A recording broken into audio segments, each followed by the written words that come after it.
오늘 이제 맥주 감사주일로 드리게 되는데요. 아무 표시도 없고 그러니까 조금 썰렁하긴 해요, 그죠? 근데 사실 이 맥주 감사주일은 우리가 좀 할 때마다 조금 애매한 부분이 있어요, 그죠? 왜 그러냐면 맥주 감사주일이란 그 원뜻은 보리가 이제 추수 보리를 이제 추수할 때 이렇게 맞춰서 한국 교회에서 이제 초창기에 그렇게 정한 이름이기 때문에 지금은 뭐 농사를 짓지도 않지만 이 보리를 우리가 주로 잘 농사도 짓지도 않고 또 더군다나 저희뿐만이 아니고 한국 교회 안에서 이걸 이제 기념한다라는 게 좀 말이 좀 잘 맞지가 않아요.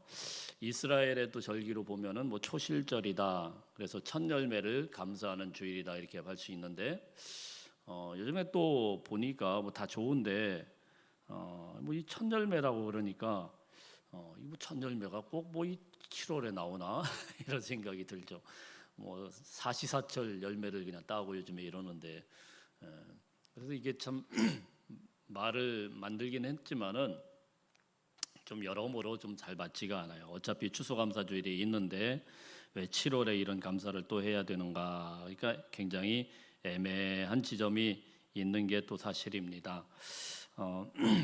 그래서 뭐 나름대로 다 의미를 부여할 수가 있어요. 설교자가 설교를 할 때 포인트를 맞춰서 의미를 부여할 수가 있죠. 그래서 부활주일이면은 부활하신 주님에 관해서, 또 고난주간이면은 주님의 고난에 대해서, 그리고 뭐 신년 감사주일이다 그러면 신년이니까 감사해야 되고, 추수감사주일은 뭐 더 이상 말할 것도 없이 한 해 하나님이 베풀어 주신 은혜에 감사하자 이렇게 할 수가 있는데요. 맥추감사주일을 준비를 하면은 사실 설교자도 조금 곤란한 부분이 이거 도대체 뭘 감사를 해야 될까, 어떤 거를 감사해야 될까 이렇게 생각을 하다 보면 조금 어려운 점이 있는 게 사실입니다. 저도 지난 상반기를 쭉 돌아볼 때 참 감사할 것도 많고 어려운 점도 많고 여전히 아직도 진행되는 것들도 많지만 또 깊이 또 돌이켜 보면은 뭐 딱히 뭐 원망할 것도 크게 없고 딱히 뭐 엄청나게 감사한 것도 크게 없고 뭐 이런 게 우리 현실인 것 같은데 왜 굳이 추수감사주일이 있는데 또 맥추감사주일까지 이렇게 해야 될까, 이런 마음으로 우리가 뭐 그냥 형식적으로 오는 그런 절기니까 그래 그냥 7월 달이니까 또 시작하니까 한번 해보십시다. 이렇게 하다 보니까 물론 감사헌금을 하는데 뭔가 이렇게 좀 기쁨으로 막 신이 나야 되는데 좀 그렇지가 않고 그냥 의례껏 해야 되는 그런 시간인가 보다, 뭐 이렇게 지나가는 것 같은 그런 생각이 좀 들어요. 오늘 우리가 본문으로 선택한 하박국의 상황을 보면은 사실은 훨씬 더 심각한 상황으로 시작을 하고 있습니다. 17절에 보면은요, 없는 것을 쭉 이야기를 하고 있어요. 뭣도 없고 이러는데 포도나무에 열매도 없고 외양간에 소도 없고 감람나무에 소출도 없고 먹을 것도 없고 양도 없고 소도 없고 없을지라도 이러면서 없다라는 것을 이야기를 하고 있어요. 여러분, 이런 상황 가운데서 아무것도 없으면은 불평이 나오지 감사가 나올 수가 있겠어요? 그런데 이런 상황 가운데서 오늘 하박국은 감사하고 즐거워하고 기뻐하고 있다라는 사실입니다. 우리가 이런 구절을 읽다 보면은요, 은혜가 돼야 될 텐데 어떤 때는 좀 은혜가 안 돼요. 왜? 우리 상황이 비슷하면은 별로 없는데, 아무리 봐도 없고 없는데 뭘 또 감사를 해야 되나, 뭐 이거 억지로 쥐어짤 수도 없고 막 이런 생각이 좀 든단 말입니다. 근데 사실 하박국서 오늘 3장 말씀을 읽어봤지만은 하박국도 마찬가지의 심정을 가진 우리와 똑같은 사람이에요. 그래서 하박국 1장 말씀을 보면 하박국은요, 처음부터 이렇게 감사로 출발한 게 아닙니다. 불평으로 출발했어요. 그래야 맞지 않겠어요? 아무것도 없는데 하나님 앞에 원망스럽기도 하고 불평도 생기고 어려움도 생기는 게 사람의 마음이죠. 그래서 하박국은 1장부터 읽어보면은요, 1장은 순전히 불평이에요. 이것도 불만이고 저것도 불만이고 자 이런 이야기를 하는데, 그 중에 제일 문제는 무엇이냐면은 하박국이 가만히 바라보니까 의인들이 고통받는 거, 이걸 못 견디겠다라는 거죠. 하나님 열심히 믿은 것뿐인데, 하나님을 열심히 믿고 하나님의 말씀대로 순종하려고 애쓴 것뿐인데 고통스러운 거예요. 삶이 너무나도 고통스럽고 힘든 그런 모습들을 보면서 하나님은 의인들의 편입니까? 악인들의 편입니까? 이런 질문이 생기게 된다라는 것이죠. 하나님을 대충 적당히 믿고 신앙생활하면은 그냥 넘어가는 것 같은데, 그런데 하나님을 열심히 믿는 사람들이 그렇게 고난스럽고 어려운 그런 현실을 보면서 하박국은 통탄하며 하나님 앞에 원망스럽고 불평스럽습니다. 이러면서 시작을 하고 있는 겁니다. 하나님 어떻게 이럴 수 있냐는 거예요. 어떻게 이러실 수 있냐는 거예요. 이럴 수는 없다라는 것이죠. 그래서 여러분, 우리 하박국이 처했던 그 환경과 상황을 곰곰이 되짚어 보면은요, 정말 이해가 되는 게 이 시기가 정말 격변의 시기였단 말입니다. 요시야라는 왕인데요, 이 왕은 유대에서 3대 선왕이 있습니다. 다윗, 히스기야, 그리고 요시야. 요 세 명의 왕이 유대 나라를 통틀어 가지고 하나님 앞에 제일 인정받는 그런 왕이에요. 이 요시야 왕이 통치하던 시대에 그때 하박국이 같이 활동을 했습니다. 그래서 요시야 왕이 통치할 때 어떤 문제들이 있었냐면은 굉장히 복잡한 그런 문제들이 있었습니다. 종교적으로 타락하고, 그리고 정치적으로도 완전히 희망도 없고 소망도 없고 나라가 엉망진창이 됐는데, 그 중에 제일 문제는 무엇이냐면은 하나님의 나라가 하나님을 온전히 예배하지 못하고 제사장들이 밥벌이나 하고 정치인들과 타락해가지고 같이 야합해 있고, 자, 이런 모습을 보니까 요시야 왕이 되자마자 화가 나가지고 싹 다 정리했습니다. 아주 깨끗하게 정리했어요. 우상 숭배하는 산당이란 산당은 다 부숴버리고, 그리고 제사장들이나 이런 애들 제대로 잡아놓고 아주 과감하게 타락한 종교의 뿌리째 다 뽑아가지고 싹 정리했습니다. 이런 왕이 없었거든요. 정리를 하더라도 끈은 남겨놨는데 요시야 왕은 그냥 아주 싹 정리했어요. 유대 안에서. 그러니까 하나님이 기뻐할까요? 싫어할까요? 굉장히 기뻐하시죠. 그래서 요시야 왕이 다스리는 그동안에 참 어려웠었는데, 그 전까지는 어려웠었는데 나라가 안정을 찾게 됩니다. 그리고 더 이상 타락한 사람들이, 그동안에 타락한 부자들이 야합해가지고 행세를 부리고 이랬는데 그것이 싹 사라지고 하나님이 다스리는 평안과 기쁨이 충만한 그런 때에 선지자로 활동을 했어요, 하박국이. 그러니까 행복했겠어요? 안 행복하겠어요? 참 행복하죠. 요시야 왕이 살아있는 동안에 하박국은 너무너무 행복했어요. 주님의 말씀을 전하고 주의 말씀과 그 법을 제대로 전하고 가르친다라는 것이 이렇게 행복하구나. 여러분, 말씀을 전하는 선지자가, 또 목회자가 제일 행복할 때가 언제겠습니까? 말씀을 마음껏 전할 때예요. 이거 없으면 불행하죠. 그런데 그렇게 열심히 전하고 하나님의 공의가 살아있고 백성들이 행복해하고 그러니까 너무너무 기뻤습니다. 그런데 문제는 이 요시야 왕이 잘 나가다가 어느 날 갑자기 죽어버린 거예요. 또 안 해도 되는 그런 전쟁터에 괜히 자기가 끼웃끼웃거리다 거기 전쟁터에서 전사를 해버린 겁니다. 그러자마자 지금까지 잘 돼 있었던 이 나라가 갑자기 옛날로 그냥 쏙 돌아가 버립니다. 지금까지 요시야 왕의 그 통치 아래서 참고 있었던 사람들이 다시 부정부패가 일어나고, 온갖 제사장들이 부패함 가운데서 정치인들과 같이 야합하고 자기중심적으로 살고, 부자들은 자기들만 잘 먹고 잘 살면 된다고 가난한 사람들을 더 착취하게 되고, 이리 붙어가지고 저리 붙어가지고 다 빌고, 이런 타락한 모습들이 계속 나오게 되니까 하박국이 견디다 못해서 하나님 이러실 수는 없습니다 라고 시작한 것이 하박국서예요. 하나님 이러실 수는 없습니다.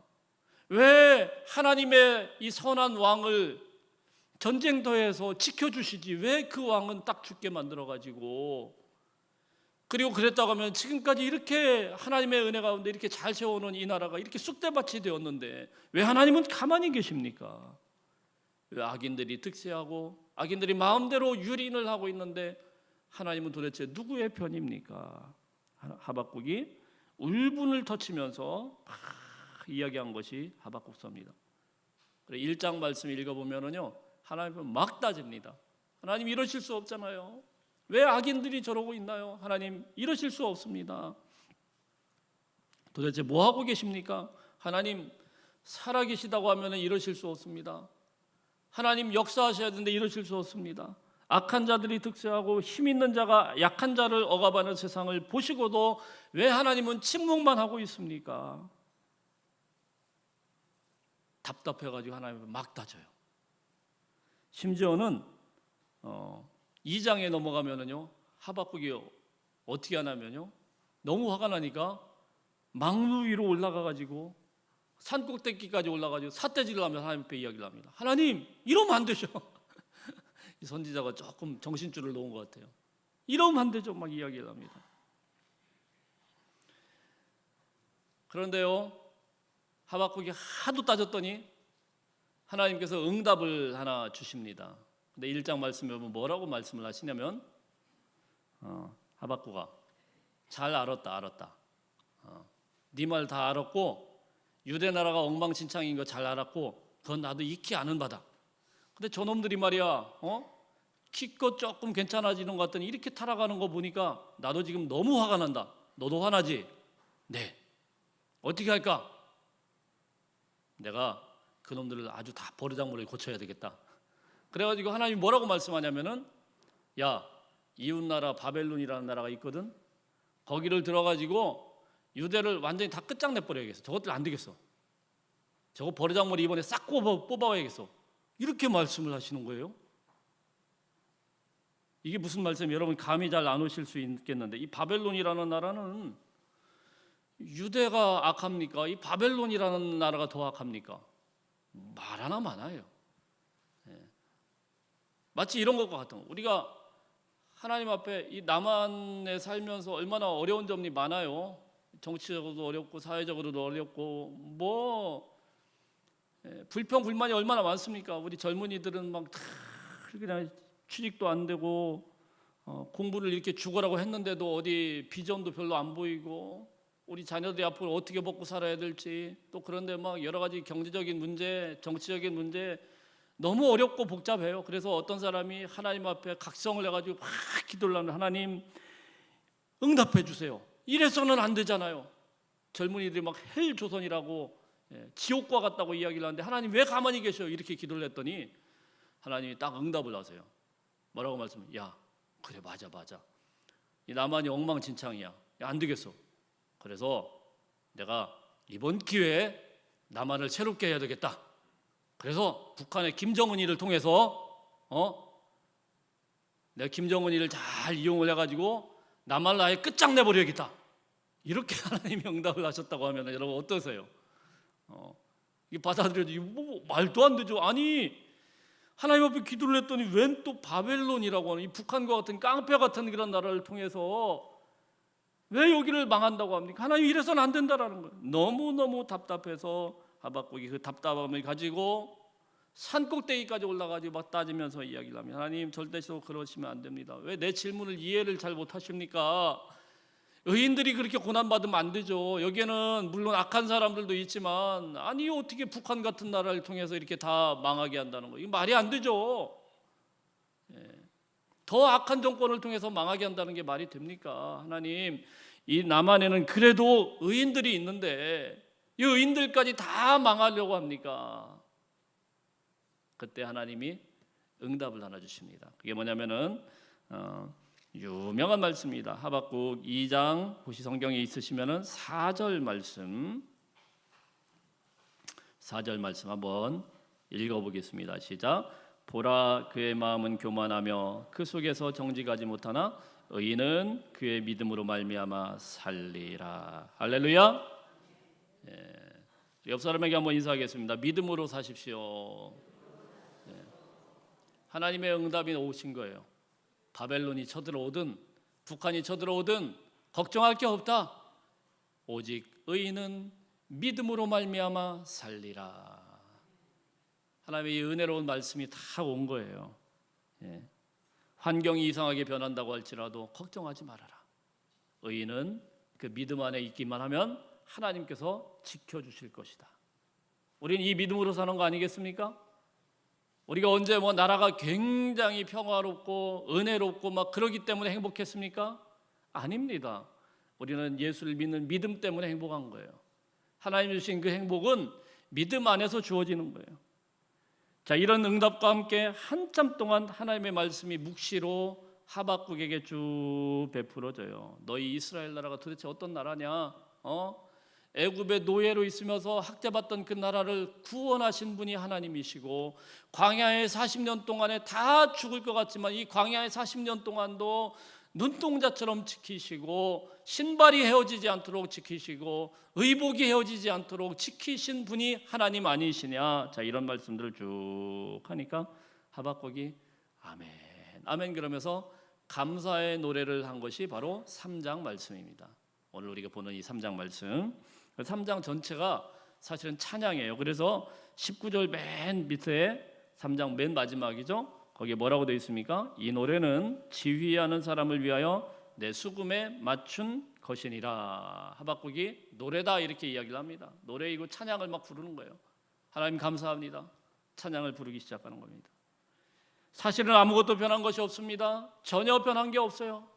여전히 악인들이 득실득실하고 그들이 횡포를 멈추지 않고, 여전히 약한 자들은 핍박을 받고 어려움을 받고 불평등이 가득한 그러한 세상이었지만은, 그럼에도 불구하고 열매도 없고 소출도 없고 가축도 한 마리도 남지 않은 그러한 상황 가운데서 하박국은 감사합니다라고 이야기를 했습니다. 상황은 변하지 않았지만은 그의 입술의 고백이 변했습니다. 환경은 그대로였지만은 그의 생각과 그의 모든 감사의 조건들이 바뀌게 되었다는 사실입니다. 그러므로 하박국의 오늘 이 말씀은, 이 감사는 그럼에도 불구하고 감사합니다, 이렇게 요약할 수 있겠습니다. 우리 다시 한번 따라하겠습니다. 그럼에도 불구하고 감사합니다. 감사합니다. 여전히 찜찜합니다. 여전히 아무것도 없습니다. 여전히 원망과 의문도 풀리지도 않고 나아진 건 하나도 없어요. 어떻게 될지 답답한 것은 똑같습니다. 그러나 감사하더라라는 것입니다. 어떻게 하박국이 감사할 수가 있었을까요? 어떻게 우리가 이 세상을 살아가면서 조건과 환경이 아무것도 변하지 않았는데 하나님 앞에 감사할 수 있을까요? 하박국이 감사할 수 있었던 첫 번째 이유는 하나님과의 관계를 돌아보게 되었다는 것입니다. 우리 한번 따라하겠습니다. 하나님과의 관계를 돌아보면 감사합니다. 하나님과의 관계에서부터 감사가 나오게 된다는 거예요. 19절 말씀 한번 읽어봅니다. 19절 시작. 주 여호와는 나의 힘이시라. 나의 발을 사슴과 같게 하사 나를 나의 높은 곳으로 다니게 하시리로다. 여기까지요. 18절도 한번 읽어볼까요? 시작. 나는 여호와로 말미암아 즐거워하며 나의 구원의 하나님으로 말미암아 기뻐하리로다. 왜 하박국이 감사할 수 있었습니까? 여호와로 말미암아, 주 여호와가 힘이시기 때문에 나의 구원의 하나님으로 말미암아 나는 감사합니다. 하박국은 자신에게 진정으로 힘이 되는 것이 무엇인지를 다시 한번 돌아보게 되니까, 아하, 힘의 근원은 하나님이시더라는 거예요. 나라는 여전히 소망도 없고 외양간에 소도 없고 감람나무에 소출도 없고, 그래도 힘이 되는 것은 여전히 내 곁에 계신 하나님뿐이더라는 겁니다. 하나님이 나의 힘이라는 것을 발견하게 된 거예요. 인생에서 돈과 명예, 지식의 풍성함이 내가 존경받도록 해주는 것이 아니고, 오히려 크리스찬들의 진정한 힘은 무엇입니까? 하나님과의 관계에서부터 오는 것이라는 것입니다. 성경을 통해서, 구약과 신약을 통해서 우리에게 끊임없이 하나님께서 주시는 메시지, 가장 강조하면서 하시는 말씀이 무엇입니까? 하나님과의 관계를 제대로 알라는 거예요. 회복하라는 거예요. 관계만 확실하면은, 하나님과의, 주님과의 관계만 확실하면은 전혀 문제가 없습니다. 구약 성경 선지서 같은 것을 통해서 이스라엘 백성들에게 계속해서 하나님께서 추궁하면서 문제 삼는 것은 다 무엇입니까? 하나님과의 관계에서 나온 거예요. 내 백성이 나를 떠났다는 겁니다. 내 백성이 나와의 관계를 멀리하고 자기 멋대로 가더라는 겁니다. 다른 신들을 섬기더라는 거예요. 그래서 망하게 되었다라는 거예요. 결국 하나님께서 문제 삼고 있는 것은 언제나 하나님과의 관계인 것을 알아야 됩니다. 하나님과의 관계가 문제가 되었기 때문에 모든 것이 다 문제가 되고 만다는 것입니다. 신약에서 예수님도 마찬가지입니다. 예수님은 요한복음 6장 53절에서 이렇게 말씀을 합니다. 예수께서 이르시되 내가 진실로 진실로 너희에게 이르노니 인자의 살을 먹지 아니하고 인자의 피를 마시지 아니하면 너희 속에 생명이 없느니라. 예수께서는 이 땅에서의 마지막 만찬 자리에서 성찬식을 하면서 이 포도주와 떡을 마시지 않으면 아무 관계가 없다라는 거예요. 우리 안에 예수의 피가 흐르지 않으면, 우리 안에 주의 피가 흐르지 않고 주의 생명이 흐르지 않으면, 피가 없으면 죽는 것처럼 너희는 나와 관계가 없으면 다 죽게 되는 거고 망하게 되는 것이다, 이렇게 말씀하는 겁니다. 요한복음 10장 말씀에서 주님은 선한 목자요 우리는 양이라고 말씀합니다. 목자 없는 양은 존재할 수 없습니다. 선한 목자이신 예수님은 양을 위하여 목숨을 버리기도 한다고 말씀을 하셨습니다. 요한복음 15장에서는 예수님은 포도나무요 우리는 가지라고 말씀합니다. 포도나무가 없으면 가지는 붙어 있을 수가 없고 생명이 없는 겁니다. 이렇듯이 예수님을 떠난 존재, 가지가 떨어져 나가면 다 말라 비틀어져 죽는 것처럼 관계가 없어지면 모든 것이 다 끝장난다, 이렇게 말씀을 하고 있습니다. 성경은요 구약이나 신약이나 동일하게 하나님과의 관계가 너무너무 중요하다는 것을 계속 일깨워주고 있습니다. 관계가 제일 중요한 거예요. 그런데 여러분, 하나님과 우리와의 관계뿐만이 아니고 곰곰이 되짚어보면 우리의 생활에서도요 관계가 너무 중요해요. 그게 사실 전부입니다. 다른 자식들이 뭘 잘하고 다른 집의 아이들이 뭘 대단한 것을 이루고 뭐 그런 거 들으면 여러분 어때요? 우와 따봉 딱 이거 하고 끝나요. 뭐 그게 뭐 나하고 무슨 상관이야. 박수하면 어우 감사합니다 이러지. 뭐 그 이후에 뭐 큰 관심 가져요? 그 아이가 뭐 어떻게 됐는지 뭐 대단한 걸 별 관심 없습니다. 우리 아이니까 관심 있는 거예요. 얘가 성적이 올라갔는지 떨어졌는지, 이 녀석이 건강한지 건강하지 않은지 우리 애니까 관심 있는 거예요. 그렇지 않아요? 아니, 내 핏줄이니까 관심 있지. 남의 집 애가 그렇게 잘 먹고 잘 살고 뭐 대단한 걸 이루고 뭐 엄청난 것을 이루었, 그게 무슨 상관이에요? 아무 상관이 없죠. 와 집사님 좋겠어요. 와 장로님 얼마나 행복해요. 그 부러워하고 그들이 끝이죠. 그 다음부터 뭐 그 고민을 합니까? 그 아이가 어떻게 될 것인지 뭐 생각을 합니까? 전혀 생각도 안 합니다. 저한테 그런 고민을 왜 안 하느냐고 묻지 마세요. 저도 그런 고민 안 합니다. 기도는 하지만은 남의 집 아이는 남의 집 아이고 우리 아이는 우리 아이예요. 그럼 우리 아이에 대해서 왜 그렇게 고민을 하고 우리에 대해서 왜 그렇게 생각을 합니까? 애가 뭐 그렇게 대단히 잘나서 애가 뭐 다른 아이들처럼 굉장히 똑똑하고 부모님한테 효도해서 관심을 가지나요? 아닙니다. 자녀이기 때문에, 내 사랑하는 자녀이기 때문에 세심하게 보살피고 관심을 가지는 겁니다. 이게 바로 관계의 축복입니다. 하나님 앞에 잘 해드리고 하나님이 기뻐하시는 일을 해서 하나님 앞에 사랑받는 게 아닙니다. 그냥 하나님께서 우리를 사랑해 주시는데 왜 우리를 사랑해 주십니까? 이유가 없어요. 우리가 하나님의 자녀이기 때문에 사랑해 주시는 거예요. 다른 이유 없습니다. 마찬가지로 하나님이 내게 뭐 좋은 걸 주셔가지고 좋은 배우자 주시고 좋은 직장 주시고 사업도 잘 되게 해주시고 우리 아들 딸들 잘 되게 해주시고 그래서 감사하는 것이 아니란 말입니다. 그냥 우리가 하나님의 자녀됨으로 인하여서 기쁘고 감사하는 거예요. 내가 하나님의 자녀가 되었다는 것이 이렇게 감사하고 이렇게 기쁜 거예요. 그 안에서 기뻐하고 감사하는 거예요. 약할 때나 강할 때나 가난할 때나 부할 때나 변함없이 하나님께서 우리를 포기하지 않으시고 우리를 사랑하듯이 우리도 마찬가지입니다. 내가 연약하고 무력하고 다 무너졌을 때라도 아무것도 없다고 할지라도 하나님과의 관계는 틀어지지 않아요. 하나님과의 관계는 없어지지 않아요. 그러므로 감사하게 되더라는 겁니다. 하박국은 바로 이와 같은 사실을 다시 한번 발견하게 되었어요. 성경을 읽어보니까 하나님은 하나님 앞에 도움되는 거 아무것도 없는 인생이라고 할지라도 하나님 앞에 아무런 그런 만족감을 주지 못하는 그런 모자란 인생이라고 할지라도 우리를 싫어버리지 않으시는구나. 할렐루야. 우리가 하나님 앞에 뭘 이렇게 잘해서 하나님이 우리를 싫다고 하는 게 아니에요.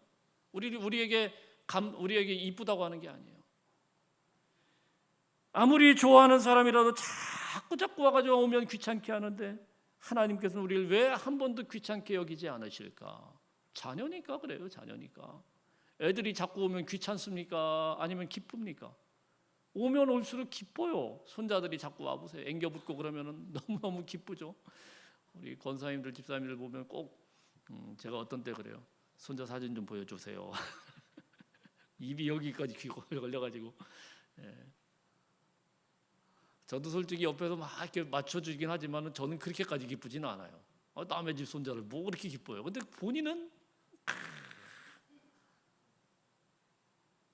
애가 뭐 그렇게 대단하고 기쁩니까? 그냥 내 핏줄이고 내 아이니까 기쁜 거예요.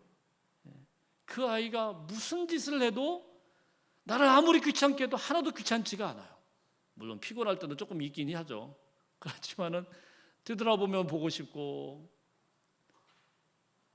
만지고 싶고 자꾸 격려하고 싶고 이게 관계예요.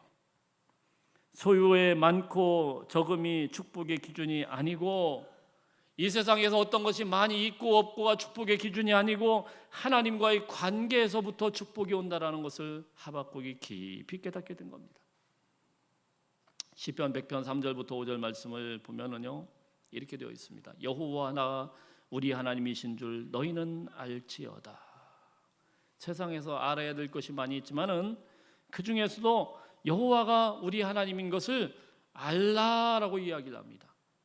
그는 우리를 지으신 자시요 우리는 그의 것이니 그의 백성이요 그의 기르시는 양이로다. 주님은 우리를 기르시는 분, 양육해 가시는 부모님과 같은 존재라는 것을 알라라는 것입니다. 하나님이 우리를 낳으셨어요. 우리는 하나님 앞에 고통을 준 존재예요.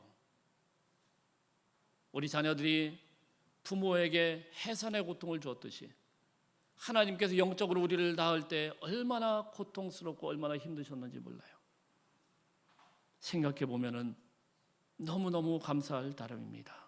그래서 시편 기자는 이렇게 이야기를 합니다. 감사함으로 그 문에 들어가며 찬송함으로 그 궁정에 들어가서 그에게 감사하며 그 이름을 송축할지어다. 고통 중에 있든지 행복한 중에 있든지 있는 자든지 없는 자든지 감사함으로 그 문에 들어가라 이렇게 말씀을 합니다. 감사함으로 그 문에 들어가십시오. 우리의 조건이 어떻든지 간에 하나님 앞에 감사하십시오. 이유가 없이 감사한 거예요. 왜? 하나님이 우리의 하나님이 되시기 때문에.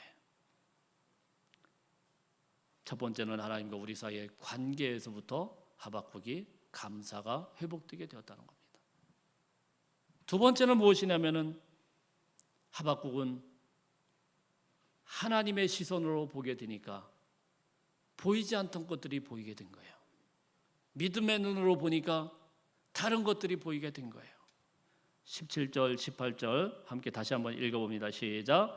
비록 무화과 나무가 무성하지 못하며 포도나무에 열매가 없으며 감람나무에 소출이 없으며 밭에 먹을 것이 없으며 우리의 양이 없으며 외양간에 소가 없을지라도 나는 여호와로 말미암아 즐거워하며 나의 구원의 하나님으로 말미암아 기뻐하리로다. 아멘. 다 없어요. 다 없는데 누구로 말미암아요?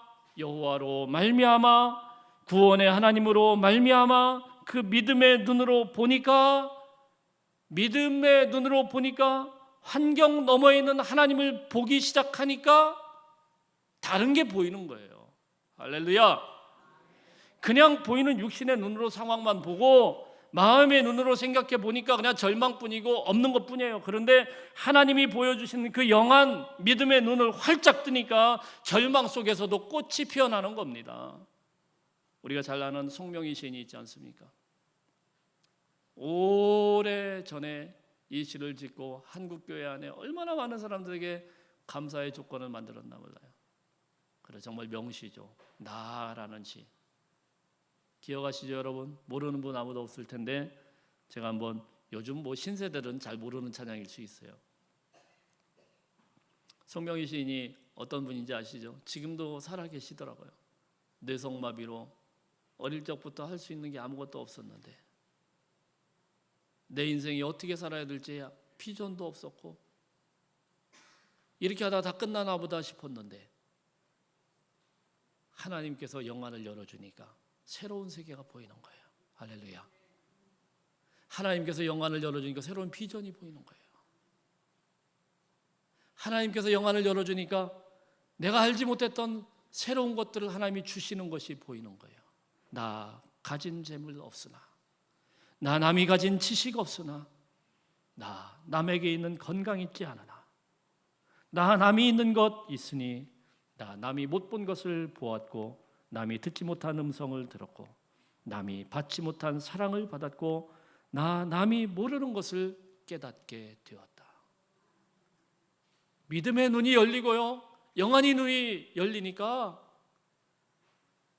다른 사람들은 알지 못하는 새로운 세계가 열리기 시작하는 겁니다.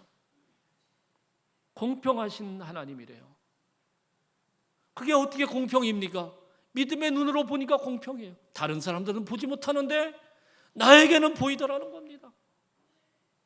다른 사람들이 가진 거 아무것도 없지만 내 눈에는 보이는 거예요. 나 남이 없는 것 나에게 있고, 나 남이 없는 것 갖게 하셨습니다. 사랑하는 성도 여러분, 남이 모르는 것, 남이 보지 못하는 것, 남이 듣지 못하는 것 보게 하시는 우리 하나님이신 걸 믿으시길 바랍니다. 믿음의 눈을 활짝 여시기를 바랍니다. 우리의 영안이 활짝 열리기를 바랍니다. 영안이 열리는 사람은요, 전혀 다른 세계가 보여요. 들을 귀가 들려야 됩니다. 들을 귀가 들리기 시작하는 사람은 하나님의 음성과 하나님의 계획을 이제 듣게 되는 것입니다. 사랑하는 성도 여러분, 축복합니다. 아무것도 없지만 외양간 송아지도 없고 포도나무에 소출도 없고 무화과나무 잎이 마르고 아무것도 없지만 믿음의 눈으로 보니까 답답함 속에서도 소망이 생기고 슬픔 속에서도 기쁨이 넘치게 되는 겁니다. 그러면 여러분, 어떻게 보느냐가 너무너무 중요해요.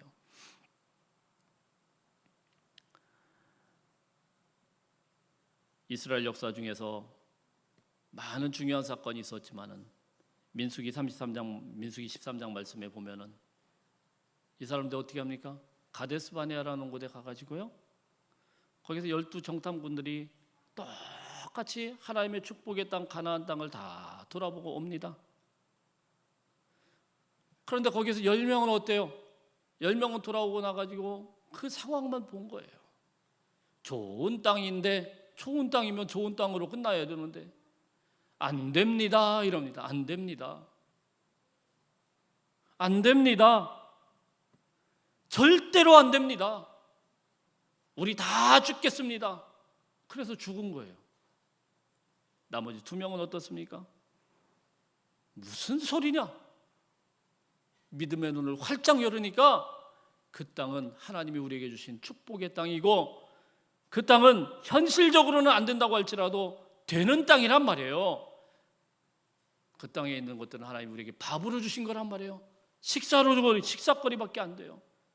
그들은 메뚜기와 같다고 불평했지만 우리가 볼 때는 하나님이 우리에게 주신 그 젖과 꿀이 흐르는 땅이다라는 것입니다.